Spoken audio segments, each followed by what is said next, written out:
पण महाराज असला भाव की बाके बिहारीने दर्शन दिलं. तिसऱ्या दिवशी करपात्री महाराजांना तिसऱ्या दिवशी बाकी बिहारी दर्शन दिलं. हा भाव आहे.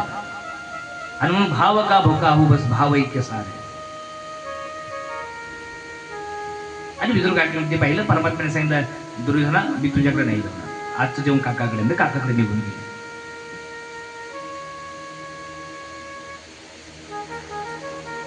आणि यानंतर आता शुकदेव भगवान श्री सूर्य महाराज शौनकादी ऋषींना पुढील प्रसंग सांगतात. तो उद्धव आणि मैत्रिणींचा संवाद आहे. विदुर काका परमात्म्याला भोजन घातल्यानंतर 2-4 दिवसानंतर विदुर काका आता तीर्थयात्रेला निघून गेले. आणि विदुर काका तीर्थयात्रेला निघून गेल्यानंतर इकडे महाभारत सुरू झालं.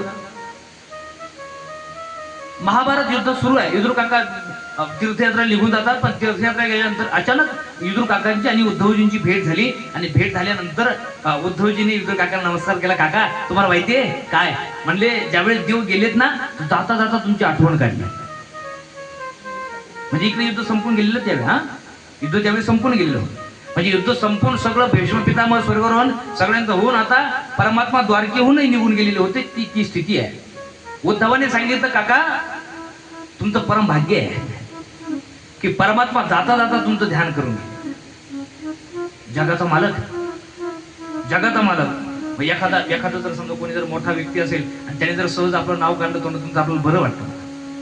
आता हा जगाचा ब्रह्मांडाचा नायक विदुर काकांना किती बरं वाटलं असेल. अरे जगाच्या मालकाने जाता जाता माझी आठवण काढावी.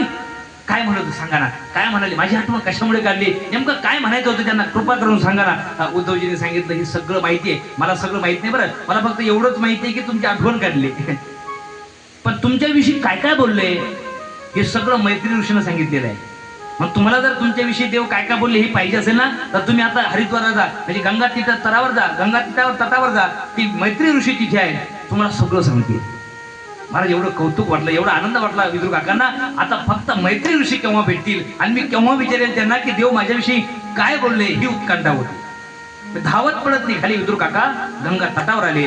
आणि भाग्य असं, परम भाग्य असं, भाग्य दयेन बहुजन्म समर्जितेन अशा महान साधू संतांची मैत्री ऋषींची भेट त्या गंगा तटावर झाली. नमस्कार केला महाराज विदुर काकाने मैत्री ऋषींना. आणि नमस्कार केल्याबरोबर आता खरं तर प्रश्न विचारणार होते देव आमच्याबद्दल काय बोलले. पण महाराज साधू आहे. साधू समोर आले की माणसाचे सांसारिक प्रश्न, आपले वैयक्तिक प्रश्न बाजूला राहतात. मग आत्मोद्धाराची उत्कंठ असते. आणि म्हणून देव माझ्याविषयी काय बोलले याच उत्कंठेने विदुर काका मैत्री ऋषींकडे आले होते. पण महान साधूला पाहिलं आणि महाराज बुद्धी परिवर्तित झाली. प्रश्न तो राहूनच गेला. पहिला प्रश्न विचारला, सुखाय कर्मानी करोति लोको. महाराज प्रत्येक जण सुखासाठी प्रयत्न करतोय. पण नते सुखम वाण्य दुपाररम वा विंदेत भूय सत एक दुःखम यदत्र युक्तम भगवान वदन्य.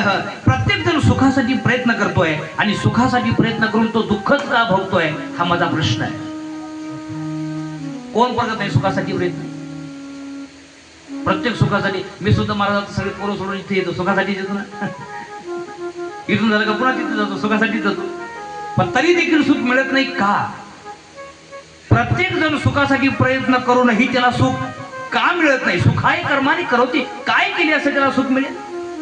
काय करावं लागेल त्याला सुखासाठी? प्रत्येक जण दुःखी महाराज. कोई तन दुःखी, कोई मन दुःखी, कोई धनविन राहत उदास. पण खरं सांगू, सुख जर पाहिजे असेल तर मी सिद्धांत सांगतो, सुखी राम के दास. थोडे थोडे सब दुखी. म्हणजे नामचिंतन, म्हणजे बिना नामचिंतनाचं जर कोणी असं म्हणत असेल की आम्ही सुखी आहे, त्याचं खोटं नाही, तो खोटं बोलतोय. जर इथे असं सांगितलंय थोडे थोडे सब दुखी सुखी राम के दास असं जर म्हणत असेल तर ते खोटं बोलतोय. म्हणजे बिना रामाचं नाव घेता जर तो खरं बोलत असेल, आनंदी असेल तर ते खोटं आहे. काय करावं लागेल सांगा ना. त्यावेळेस मैत्री ऋषीने उत्तर दिलं, विदुरजी तुम्ही जे म्हणतायत ना सुखासाठी काय करावं लागेल, अरे काय करावं लागेल नाही, सुख आमच्या जवळच आहे. सुख आमच्या जवळ आहे, जवळ आहे. ते आळंदीला सद्गुरु जोग महाराज शिक्षण संस्था आहे, म्हणजे मेन कारखाना लिगली. आणि त्या संस्थेचे संस्थापक म्हणजे ज्यांनी कीर्तनकाराचा कारखाना सुरू केला ते सद्गुरू जोग महाराज. तर त्या सद्गुरू जोग महाराज कधी बाहेर फिरत नव्हते. कधी फिरत नव्हते म्हणजे मोठ्या माणसाने एकदा त्यांना लोकमान्य टिळकांनी बोललो. लोकमान्य टिळकांना त्यांची कीर्तन घ्यायचं होतं. गमतीची गोष्ट आहे महाराज. सद्गुरू जोग महाराज त्यांचं चरित्र तुम्ही ऐकलं वाचलं तर गोड आहे. ते पहिलवान होते. सद्गुरू जोग महाराज म्हणजे पहिलवान होते आणि विद्वत्ता. आणि म्हणून पुण्यामध्ये सद्गुरू जोग महाराजांचं कीर्तन घ्यायचं म्हणून लोकमान्य टिळकांना घ्यायचं होतं ते. आता लोकमान्य टिळकांना म्हणजे त्यांच्या भागात ते कीर्तन असेल म्हणून लोकांनी सांगितलं की जोग महाराज एवढे प्रचंड महाराज तेज त्यांच्या तोंडावर की सामान्य लोक त्यांच्या समोर बसत नव्हते. जे तेजस्वी महापुरुष असतात ना त्यांच्या समोर आपण बसू शकत नाही. आणि म्हणून त्यांना तर आता जोग महाराजांची तारीख घ्यायची आहे. म्हणजे लोकांनी असं सांगितलं, ज्यांना असं वाटलं की आपल्याकडून येणार नाही मग काय करायचं म्हणजे आपण लोकमान्यांकडे जाऊ. म्हणजे टिळक जिंकले जाऊ. मग ते गेले मोठ्या माणसाला, त्यांना सोडून मोठ्या माणसाला ऐकतील. मग ते गेले म्हणले, त्यांनी सांगितलं टिळकांनी सांगितलं काय करा माझ्या मागे जरा काय म्हणले तुम्ही महाराजांना माझं नाव सांगा की तुम्हाला लोकमान्य टिळकांनी बोलवलंय. लोकमान्य टिळकांनी बोलवलंय तर तुमचं ऐकलं नाही तर माझं नाव सांगा की लोकमान्य टिळकांनी बोलवलंय त्यांच्या भागामध्ये ती कार्यक्रम. मग ते गेले. तुमची तारीख पाहिजे भेटणार नाही. जोग महाराज कधी बाहेर निघतच नव्हते. आत्मचिंतन करायचे, मध्ये साधना करायची. त्यांनी नाही तुम्हाला लोकमान्य टिळकांनी बोलवलंय म्हणजे. कुणी बोलवलंय? लोकमान्य टिळकांनी. जोग महाराज म्हणाले आम्ही लोकमान्याचं नसतो ऐकत म्हणे. आम्ही फक्त देवमान्यातच ऐकतो. हे त्यांचं उत्तर आहे. जे देवमान्य आहे मग देवमान्य जर बोलू असेल तर आम्ही येऊ. लोकमान्याचं आम्ही नाही ऐकत. हे त्यांचे उत्तर आहे. ते जोग महाराज कायम मध्ये बसायचे, साधना करायचे. एका साधकाने प्रश्न केला का हो म्हणले महाराज तुम्ही कायम मध्ये असता तरी तुमच्या चेहऱ्यावर एवढं सुख एवढं तेज कशामुळे? त्यावेळेस सद्गुरू जोग महाराजांनी उत्तर दिलं तुम्हाला कोणी सांगितलं म्हणजे सुख बाहेर असतं? तुम्हाला कुणी सांगितलं की सुख बाहेर आहे? अरे सुख आनंदाच्या पोटी आणि साठविला आम्ही पोटी. आनंद स्वरूप परमात्मा आम्ही अंतःकरणात साठवला. आम्हाला बाहेर जायची गरज नाही सुखासाठी. सुख आहे. मैत्रीविषयी सांगतात विदुर काका तुम्हाला जर सुख पाहिजे असेल तर सुख तुमच्या जवळ आहे. सुख तुमच्या जवळ आहे पण त्याचं विस्मरण झालंय. एक गुराखी असेल गाय चारत होता आणि त्या रस्त्याने तो भटकला एक व्यक्ती. आता भटकत त्याला तो गुराखी दिसला, तहान लागलेली त्याला. त्याने विचारलं काय पाण्याची व्यवस्था होईल का? पाणी पिण्याकरता पाणी भेटेल का? त्या गुराखीने सांगितलं इथे जवळच आहे, तुमच्या जवळच पाणी आहे, तुमच्या जवळ. इकडे तिकडे पाहू लागला पण त्याला काही पाणी दिसे ना. ते पुन्हा गेलं म्हणजे तुम्ही काय हो तहान लागले मला सांगा ना पाणी कुठे? अरे तुमच्या जवळच आहे मला कसं दिसे ना. आणि मग तो स्वतः आला गुराखी. त्याने फक्त पाण्यावर शेवाळ बाजूला गेलं. पाणी तिथेच होतं पण पाण्यावर काय आलेलं होतं? शेवाळ बाजूला केलं की पाणी तिथेच आहे. तसं सुख आपल्या जवळच आहे पण अज्ञान रूपी शेवाळ बाजूला केलं की ज्ञान रूपी सुख म्हणजे सुख तिथेच उपस्थित आहे. गोड व्याख्या. मैत्री ऋषीचं ज्ञान आहे महाराज. सुख जर पाहिजे असेल तर ते देवासाठी, देवाशिवाय नाही. आणि आणखी एक महत्वाची भूमिका सांगतो.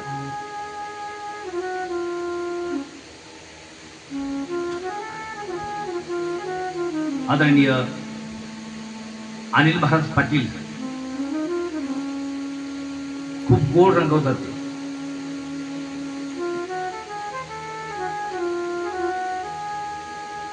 तुम्हाला जर सुख पाहिजे असेल सुख तर ते सांगतात मी तुम्हाला काही मंत्र देतो. सुखासाठी मंत्र. सुख पाहिजे ना पाहिजे असेल तर मी सांगतो नाही तर मग तेवढा वेळ आपल्याकडे नाही. पुढे जाऊ तुम्हाला त्याच्यासाठी तर बसलोय आम्ही. पुढे जाऊन काय करता म्हणजे अरे सुखासाठीच बसलोय. मग ऐका तुम्हाला जर सुख पाहिजे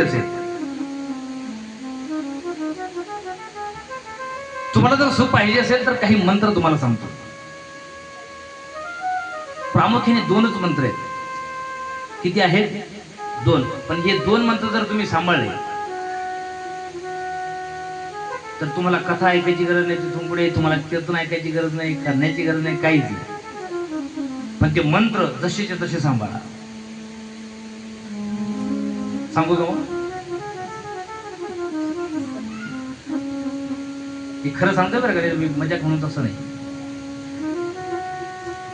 मंत्र चांगले ऐका. मोबाईल असेल तर रेकॉर्डिंग करून ठेवा, पेन असेल तर लिहून द्या. खरं सांगतोय मी, आपण सुद्धा लक्षात ठेवा. चांगले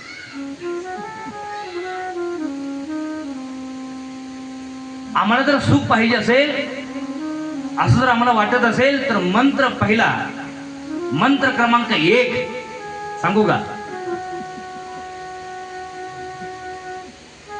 मंत्र क्रमांक 1 असा आहे की या जगात माझं कुणीच नाही असं म्हणून जगा. मी खरं सांगतो, मंत्र क्रमांक 1, या जगात माझं कुणीच नाही असं म्हणून जगा, मला नक्की सुख मिळेल. आणि हा मंत्र अवघड वाटत असेल तर मंत्र क्रमांक 2, हे संपूर्ण जग माझंच आहे असं म्हणून जगा. किती सोपं आहे महाराज, सुख किती किती किती सोपं आहे सुख मिळवणं. एकतर जगात माझं कुणीच नाही असं म्हणून जगा. हे लय अवघड वाटत असेल की आता कुणीच नाही असं कसं म्हणावं. हे जर जमत असेल तर संपूर्ण जग महाराज संत याच्यामुळे सुखी आहे. संतांना तुम्ही विचार, या जगात तुमचं कोण आहे? संतांना विचार, या जगात तुमचं कोण आहे? संतांचं बोलणं, देश वेश नवे माझा सहज फिरत आलो, करू सत्ता कवनावरी कोठे स्थिर राहिलो. देश वेश नवे माझा, अरे निरंजनी आम्ही बांधलेले घर वैकुंठ भवनी घर केले, ही त्यांची व्याख्या आहे. त्यांना विचारा तुमचं जगात का कोणीच नाही? आमचं जगात कोणीच, अरे जगात आमचं नाही, जगात आमचं तर काय विषय आहे? ह्या मतावर संत ठाम आहे. आणि दुसऱ्याही मतावर ठाम आहे. त्यांना विचार कोणीच नाही, नाही नाही तसं नाही, हे विश्वची माझी घर. जे जे दृष्टी दिसे ते हरी रूपा, जे दृष्टी दिसे ते हरी रूपा, जे जे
किती सोपं आहे.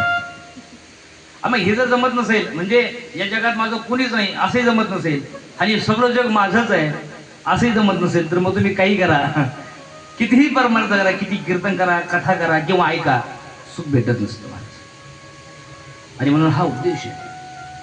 मैत्री ऋषी विदुर काकांना खूप गोड सांगतात. विदुर काका, हा संसार म्हणजे दुःखालयम शाश्वत. संसारामध्ये तुम्ही म्हणता आम्ही सुखासाठी प्रयत्न करतोय, पण हे सगळे संसारामध्ये आहे. हा संसारात दुःख मूळ आहे. 2 दुकानं आहेत. दुकानं किती आहेत? 2. एक आहे सुखाची आणि एक दुःखाची. आपलं काय पाहिजे? सुख. मला आम्हाला पाहिजे सगळं खरं हो, पण तिकडे जात नाही आपण. हे काही दुर्दैव आहे. 2 दुकान आहे ना, हे आपल्याला माहिती आहे. एक कशाची आहे? सुखाची. आणि एक कशाची आहे? दुःखाची. मग आपल्याला काय पाहिजे? सुख. आणि आपण जातो कोणाच्या दुकानामध्ये? हा म्हणजे सांगता येईल मला दुःखाच्या दुकानात जातो म्हणजे. आपल्याला जर काय असं महाराज व्यवहार आहे, व्यवहार असा आहे आम्हाला जे पाहिजे त्या दुकानात जावं, जे पाहिजे त्या दुकानात जावं ना. आमचं तसं आहे ना महाराज, आम्हाला सुख पाहिजे दुकानाच्या दुकानात जातो आपण. आणि थोडं लिहिलंय बरं तिथे त्या दुकानात, असं नाही की त्या दुकानाला नाव नाहीये. मला मोठ्या हेडलाईन मध्ये लिहिलंय दुःखालयम शाश्वतम, साक्षात दुःखाचं दुकान. हा आम्ही जातो भांगट्यासारखं तिथे दुःखाच्या दुकानामध्ये सुख द्या आम्हाला. आता त्याची इच्छा असली तरी कसं देईल तुम्हाला सुख? हा त्याच्याकडे दुःख आहे ना. अरे त्याच्याकडे दुःख असल्या तो दुःखच देणार. अरे इतका चालू आहे महाराज परमात्मा, त्याने खऱ्या दुकान आपल्याकडे ठेवलं, म्हणजे खरं जे दुकान आहे सुखाचं ते आपल्याकडे ठेवलं. आणि दुःखाच्या दुकानाचं कारभार कोणाकडे दिला माहितीये? मायाकडे. मायाकडे. आणि माया महाराज असं दुकान चालवते ते चांगल्या चांगल्याने वेळ करते, चांगल्या चांगल्याने. नाही का? संसार म्हणजे दुःखालय शाश्वत. संसार तुम्हाला कधी सुख देऊ शकत नाही, कारण दुकान दुःखाची आहे. आणि आपण अपेक्षाही करू नये. काय करावी आपण अपेक्षा? दुकान जर दुःखाची असेल तर तिथे दुःख मिळतं हे आपल्याला माहित आहे. माहित असून सुद्धा आपण तिथे अपेक्षा करणं हे चुकीचं आहे. संसार सुख देऊ शकत नाही, त्याच्याकडे ते सामर्थ्य नाही, त्याची तेवढी अवकात नाही. आपल्याला बांधवडी आहे हा संसार, सुखाचा विचार नाही कोठे, सुखाचा विचार नाही कोठे, सुखाचा विचार नाही कोठे. बांधवडी आहे हा संसार, सुखाचा विचार नाही कोठे, सुखाचा विचार नाही कोठे, सुखाचा विचार नाही.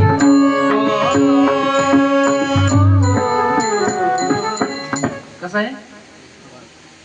दुःख बांधवली आहे हा संसार. हा संसार दुःख बांधवली आहे, नाही देऊ शकत. त्याचं नावच आहे संसरती इति संसार. वा. अरे संसार म्हणजे काय? जो कायम सरकत राहतो, म्हणजे स्वतः कायम सरकत राहतो, म्हणजे ज्याची स्वतःची जागा स्थिर नाही. तो आम्हाला काय स्थिर पाहिजे? थोडी कल्पना करा. म्हणजे ज्याचं स्वतःच ठाव नाही, स्वतःच फाउंडेशन पक्क नाही, तो आपल्याला स्थिर बनवेल का? सो कायम. म्हणून पहा, संसाराचं प्रेम कधीच टिकणार नाही, कधीच नाही. जर कल्पना करा तुम्ही, माझ्यापेक्षा अनुभव जास्त आहे तुमचा. कधीच नाही. संसाराती, मग ही ती व्याख्या कर, तुमचं प्रेम टिकलेलं आहे तर मग ही व्याख्या खोटी आहे. संसाराती ती संसार नाही टिक. मग आम्ही सांगत असतो पहा, गोड दूषण हे पटण्याकरता सांगतो, संसारातलं प्रेम कधीच टिकत नाही. म्हणजे जे प्रेम लग्न झाल्याबरोबर आहे ते आता आहे का? थोडीशी कल्पना करा. मी तुमचं प्रेम नाही असं नाही म्हणत मला, पण जे लग्न झाल्याबरोबर असतं ते आता आहे का? लग्न झालं मग नंतर मुलं झाले की ते प्रेम मुलावर जातं, मुलीवर जातं, असं मला म्हणायचं. म्हणजे जे लग्न झाल्याबरोबर जे प्रेम आहे ते प्रेम आता नाही. आणि जर असेल तर कौतुक आहे तुमचं. नाही राहत. संसार हा संसाराचा नियम आहे. आणि जर आहे की नाही पाहायचं असेल तर कल्पना करा काय असतं मला. ते लग्न झाल्यानंतर दुसऱ्या दिवशी सकाळी आंघोळीचा कार्यक्रम असतो. बा असतो ना आपल्याकडे, विचारत नसतो ते आंघोळीचा कार्यक्रम. म्हणजे आंघोळीच्या कार्यक्रमामध्ये काही प्रयोग केले जातात, वेगवेगळ्या प्रकारचे विनोदी असते, ते हास्यास्पद असते, प्रयोग वेगवेगळे प्रयोग केले जातात. त्यामध्ये प्रामुख्याने असतो तो एकमेकाच्या अंगावर गुळण्या फेकण्याचा. कशाचा असतो? गुळण्याचा. लय फेकले काय? हा झालं नाही? गुण फेकलेले तुम्ही. हसायला लागले म्हणून म्हणलं जास्त फेकले.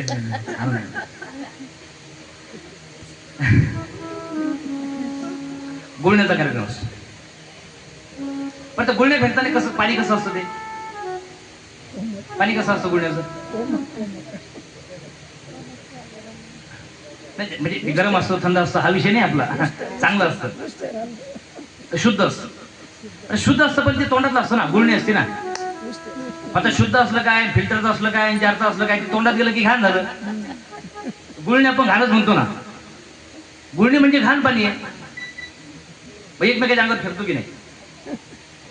पण खरं सांगा, इथे बसलेल्यांपैकी मला असं वाटतं जवळजवळ सगळ्यांचे लग्न झालेले आहेत.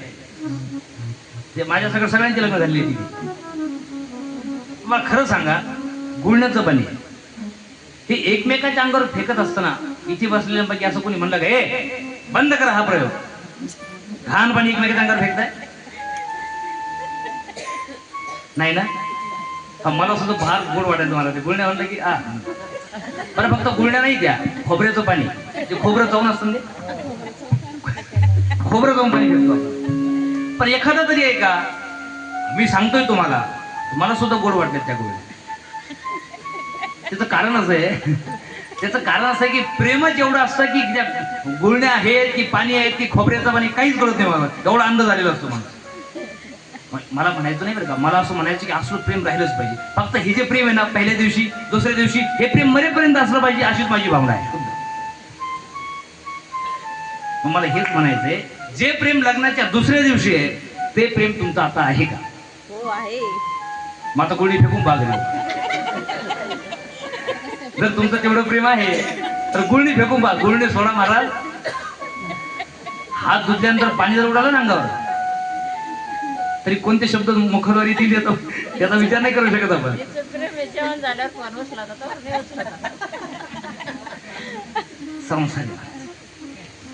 संसार. आणि हे जर खरं असतं, हे जर खोटं असतं तर माझ्या तुकोबरायांची भाषा आहे, बाईन म्हणे खर मरता तरी बरे नाशिले घर थुंकून. ज्या बाईसाठी रात्रीचा दिवस दिवसाची रात्र करतो किंवा ज्या माणसासाठी रात्रीचा दिवस दिवसाची रात्र आहे, त्या बाईचे उद्गार आहेत, अरे हे गाढो मेलं तर बरं होईल. का? कारण हे थुंकून थुंकून घराचा नाश लावला. हे माझं प्रमाण नाही, हे तुकोबरायांचं प्रमाण आहे. आणि तुकोबराय बोलले तिथे माघार नाहीत महाराज. एक वेळ आम्हाला देवावर विश्वास नाही, पण संतांवर एवढा विश्वास आहे. आणि म्हणून मैत्री ऋषी सांगतात, काका सुख बाहेर नाहीये, सुख आत आहे. हा गोड उपदेश केल्यानंतर आता मैत्री ऋषी विदुर काकांना सृष्टीविषयी प्रश्न विचारतात. विदुर काका आणि त्याचा विस्तारपूर्वक सृष्टीचा प्रसंग सांगतात. हा प्रसंग सांगण्यापूर्वी आपण थोडीशी विश्रांती घेणार आहोत, फक्त 5 ते 10 मिनिटाची. येऊ शकतो बाहेरून थोडंसं पैसे.